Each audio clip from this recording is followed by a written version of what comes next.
This is my audience. My name is Kaylin Robertson. Today I'm going to be talking about the time that I lost one of my best friends, and this is her. Her name's Bethany.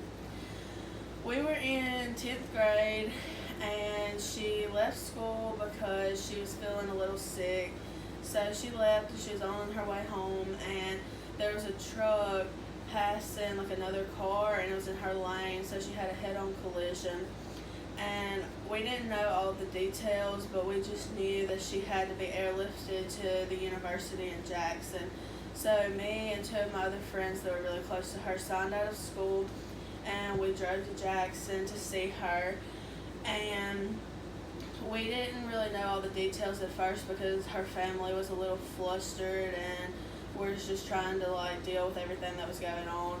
So, but she was in surgery when we got there, and we found out that she shattered both of her legs because when she drove, she always drove with both of her legs in her seat. So when she had the collision, her legs went over her head, and it shattered pretty much every bone in both of her legs. And she shattered one of her collarbones, and she shattered her nose.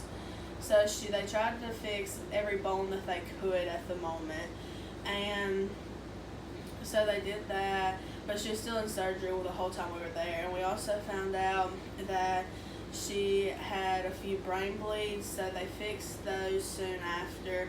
And there was pressure on her brain, her brain was swelling. So her boyfriend at the time and her parents had to shave her head so she could undergo brain surgery. And so they did that, and they had to cut some of her skull out to relieve the pressure. And they put her in a medically induced coma for about 10 days, and she was doing pretty good, and they were thinking that maybe she was going to be able to come up off the vent and stuff. But then she had a stroke in the right side of her brain, and we had a prayer service for her in town. And that night she had a stroke on the left side of her brain, so she had a stroke on both sides of her brain. And so the doctors were growing pretty concerned about that because that was making her brain swell even more, but they couldn't cut out any more of her skull because they had already cut out a big piece of it.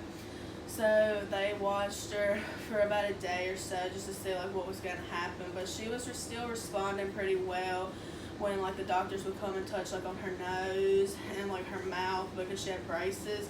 So her mouth got cut up pretty bad, and so she would respond to them a little bit when they would do that. So they didn't think it was going to be they thought she was going to be able to recover from it. But then she just stopped responding to them. So they ran a few tests to see if she was going to be brain dead. So since she was a minor, they ran some tests, and both tests concluded that she was in fact brain dead. So her parents decided to bring her up off the vent, and she passed away just very shortly after that. And after we found out that she passed away when we were in school that day, so we all had to get checked out because it was just a really hard time for us to grasp what was happening because we were so young, because we were all only 15 or 16. And it was so hard for us because we were all so close to her, and it was just, for a while, it was just hard to see her parents the way that they were because they were all our parents too.